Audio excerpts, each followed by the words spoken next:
You wake up because the cold found the gap. It always finds the gap. A thumb width of air where the hide slipped off your shoulder, and now the ground is pulling the heat straight out of your back through a handful of dry grass. You don't move yet. Moving lets more cold in. Above you, there's no ceiling. There's a sky. Hard little stars, the kind you only get when it's cold enough to hurt and your breath goes up into them in a slow gray rope. The fire is almost gone, down to a red eye in a bed of ash, maybe an arm's length from your face. You can feel exactly how far. You've spent your whole life measuring that distance in your sleep. Someone shifts against your spine, warm. The warmest thing for 100 kilometers in any direction is another person's back, and there are 5 of them pressed around you like bricks in a wall that breathes. A hand reaches out of the dark and feeds a stick to the red eye. Nobody wakes. Nobody speaks. This is not an emergency. This is Tuesday. This is normal. And it stays normal for 300,000 years.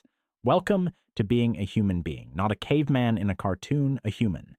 Same brain as you, same body, same fear of the dark. For something like 95% of the time our species has existed, this was the whole deal. No walls, no roof, no door to lock, no rent, no mortgage, no address. You were born under the sky and you died under it, and in between you never once slept somewhere you could call. In any sense, you'd recognize a house. 300,000 years of people, deep winters, ice sheets grinding across Europe, deserts that hit 60 degrees Celsius by noon and near freezing by dawn, and every night, no building. So here's the question, the real one. How? How do you not die? Because your body is fragile. Strip you naked and drop you in most of the places these people lived, and without help, you're hypothermic before morning.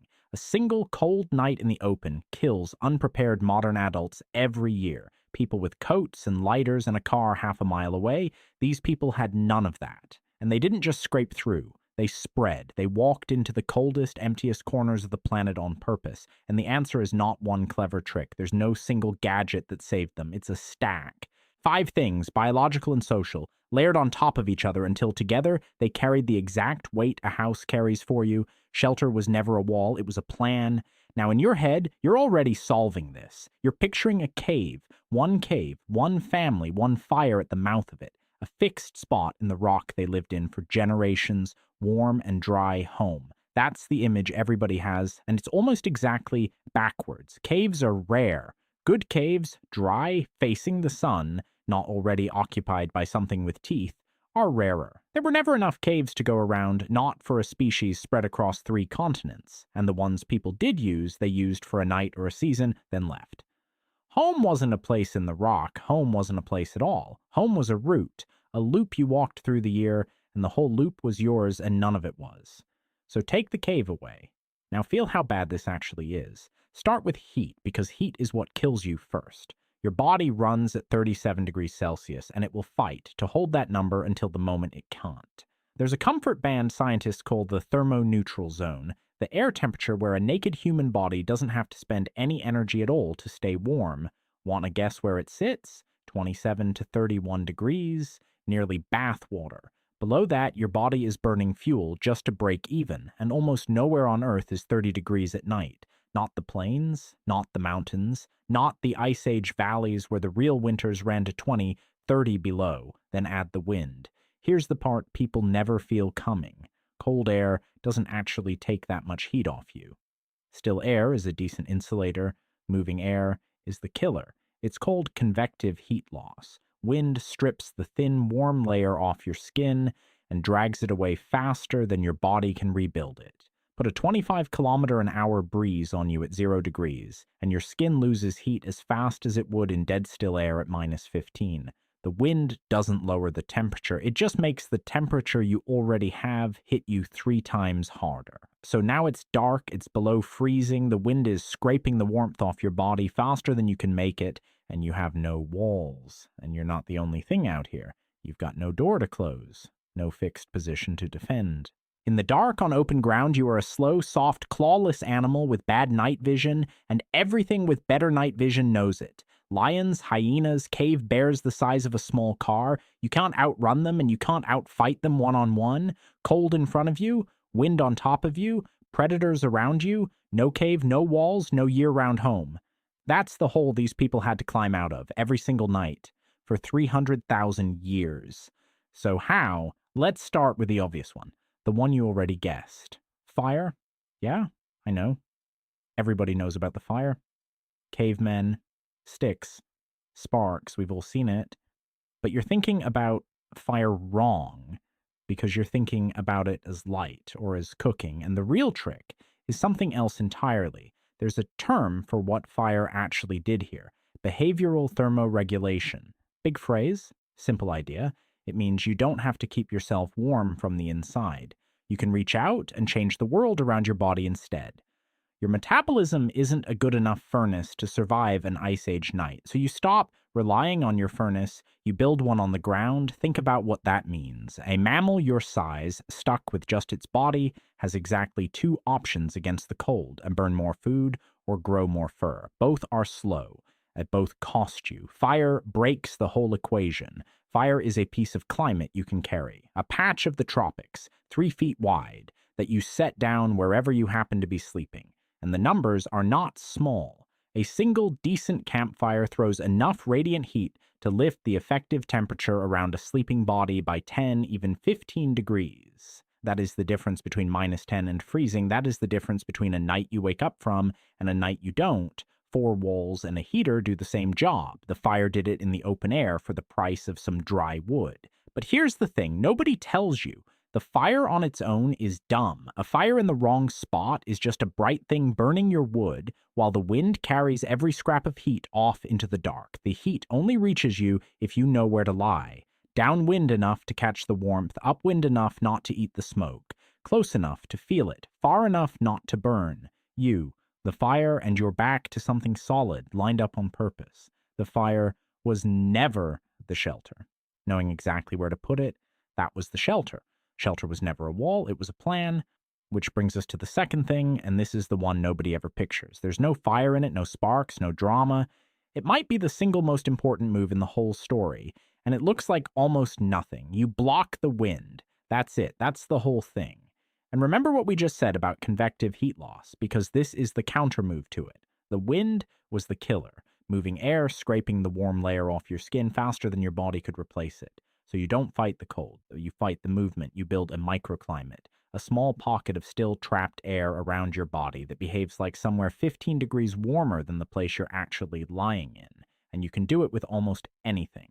A hide stretched between 2 sticks, angled into the wind, a rock overhang, a scooped out hollow in the ground so your body sits below the airflow. In the far north, you pile snow, the cold thing itself, into a bank, because a wall of snow stops the wind dead and traps your heat behind it.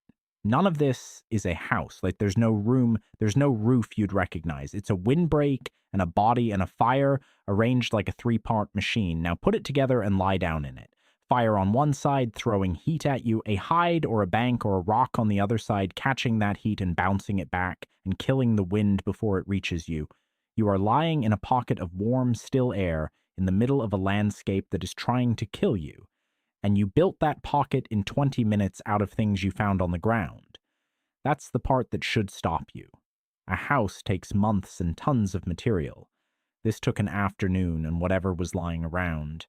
You didn't need to keep the cold out of a building, you needed to keep the wind off one sleeping body, and that you could do anywhere on Earth, not 4 walls. The right side to put your back to. Shelter was never a wall, it was a plan. So far, we've kept you alive for 1 night. Fire, windbreak, a warm pocket in the dark, but a night isn't the problem. A life is the problem.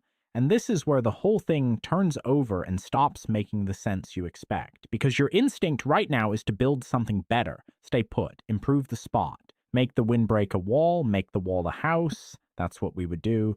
That is exactly the wrong move. The right move is you leave. The technical name for how these people lived is residential mobility, and it pairs with something called central place foraging, which just means you camp in one spot, work outward from it for food, and the day the effort stops being worth it, you don't fix the camp, you abandon it. The whole band picks up and walks to the next place before the current place turns against you, and places turn against you fast. Think about what builds up when you stay. You eat out the easy food within walking distance, the roots, the game, the berries, so every day you walk farther for less, your own waste piles up, Vermin move in, parasites find you and settle, stay in one spot long enough, and you're living in a slowly worsening trap of your own making. So you don't. A mobile band might use 20, 30 different campsites in a single year, each one for a few days or a few weeks, walking hundreds of kilometers around a loop that lets every part of it recover behind them.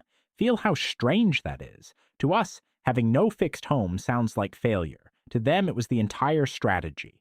You didn't defend a spot against the cold and the hunger and the filth. You just left the spot before it could beat you. Owning nothing wasn't poverty.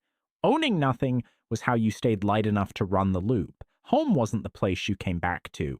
There was no back. Home was wherever you were going next, and you always knew where that was. Shelter was never a wall, it was a plan. Now, the fourth thing, and this one you can't see because you're wearing part of it right now, and part of it is inside your skin. Everything so far has been out there. The fire, the windbreak, the loop. Stuff in the world you arrange. But some of the shelter these people had wasn't in the world at all. Some of it was them. Start with the body, because your body is not as helpless as it felt a few minutes ago. It adapts. There's a process called cold acclimatization. Spend enough time in the cold and your physiology quietly rewires. Your blood vessels learn a trick called the hunting response, opening on and off in your fingers and toes to keep them working when they should have gone numb and useless. Fishermen and divers who live in cold water show it. So did people who slept out every night of their lives. You don't just endure the cold, you retune to it. The furnace, we said, wasn't good enough. It gets better when it has to, but the body was the small half. The big half was in the head, and it came out through the hands, clothing, and I don't mean a hide thrown over your shoulders. I mean tailored, fitted clothing, sewn, shaped, layered to your actual body. That is a technology, and we can date it because we have the tool that made it, the eye needle. Bone, delicate, drilled with a hole, showing up tens of thousands of years ago. A needle means thread. Thread means seams. Seams mean you can build a sealed pocket of still warm air right against your skin and carry it everywhere you go. It's the windbreak again, the microclimate again, except now it's shrink-wrapped to your body and you never take it off. And here's the thing about a needle. The needle is nothing. The knowing is everything. Which hide, scraped how, cut in what shape, sewn in what order. That knowledge weighed nothing and you couldn't lose it and it kept you alive. The best shelter they ever built, they wore. And they carried the blueprint in their heads. Shelter was never a wall, it was a plan. And now the last one. The biggest one. The one that doesn't look like shelter at all, which is exactly why it's the one that mattered most. Go back to the very first thing you felt tonight. The cold finding the gap, the fire down to an ember, and the warm thing against your spine. 5 people pressed around you in the dark. You thought that was just body heat. It was so much more than body heat, because the real shelter, the load-bearing one, the thing that actually carried you through 300,000 years, was other people. And I don't mean that in a warm greeting card way. I mean it structurally, mechanically. Anthropologists call the pattern fission fusion. Your group isn't fixed. It breathes. It splits into small bands when food is thin and scattered, and it merges into big gatherings when the season is fat. You flex the size of your society to match the land in real time. But underneath that is the thing that saved your life. You did not live in a band of 25. You lived inside a network of 500. 500 people who spoke your language, knew your name, married across your camps, and owed you. That's the word. Owed. You fed them in your good year, and that wasn't generosity. That was deposit. That was the most important construction project of your entire life, and it was invisible, and it was made entirely of relationships. Now play it out. Your valley fails. The game moves, the rains don't come, the winter runs long, and your little band of 25 is looking at starvation. No wall stops that, no fire, no clothing, no clever campsite saves you from an empty landscape. But 100 kilometers away, over the ridge, there are people who had a good year, people who owe you, and you can walk to them and they'll take you, because next time it'll be them walking to you. That's the shelter. A house protects you from the weather, a network protects you from the year, from the bad season, the failed hunt, the broken leg, the death that should have ended your line, the strongest wall these people ever had you couldn't touch, couldn't see, couldn't burn down. It was who would take you in. Shelter was never a wall. It was a plan. So now stop looking at the pieces one at a time and step back and look at what they are together, because none of these was the answer. The fire wasn't the answer. The windbreak, the loop, the sewn clothing, the network, take anyone alone, and you still die. Stack them, and something happens that no single piece could do. The fire buys you the night. The windbreak makes the fire enough. The clothing carries the pocket of warmth off the campsite and onto your moving body. The loop keeps the land from turning against you, and the network catches you on the year the land wins anyway. 5 systems, bolted together, and the thing they added up to wasn't survival. It was the opposite of survival. It was conquest. Watch where these people went. Not to the soft places. They walked into the teeth of it. Ice Age, Siberia 40 below, the Australian deserts, the high Andes, the edge of the Arctic itself, a slow, soft, clawless animal with no fur and no claws and no house, walked onto every landmass on this planet except Antarctica, and did it with no walls, no building, nothing you'd call a home, just the plan run over and over generation after generation, refined until it fit any place on Earth. That is not the story of a creature barely hanging on. That is the most successful colonization in the history of land animals, and it was done houseless, on foot, out in the open. They didn't need walls. They had something better than walls. They had a way of living so light and so linked that the whole planet became survivable. And then, after 300,000 years of winning, we put up the walls anyway, and everything went wrong. Here's what the walls cost us, and we can measure it because it's written in the bones. When people finally settled down and built permanent houses packed in beside their grain and their animals and their own waste, the disease found us. Not one bad night, every night forever, in the same fixed spot we could no longer walk away from.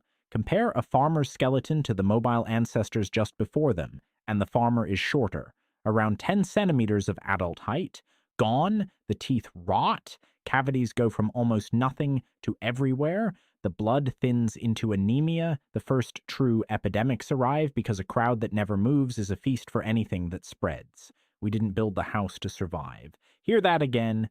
We had already survived brilliantly for 300,000 years without one. The house came after, and it didn't make us safer. It made us sick and settled and still. But it did one other thing, and this is the part that never left. It changed what home means. For 300,000 years, home was something you knew how to do, something you carried in your hands and your head, and the people who owed you, something no one could take because it wasn't a thing at all. Then we set it down on the ground, and it became something you could lose. That's the trade. We stopped knowing how to be safe anywhere and started being afraid of losing one particular place. The wall that keeps the world out is the same wall that locks you in. With the crowding and the sickness and the one door that can be taken. You are warm right now. You have a roof. Somewhere out past it, the wind is doing exactly what it always did, and some part of you still wakes up at 3 in the morning, listening for it, in a house your body never asked for.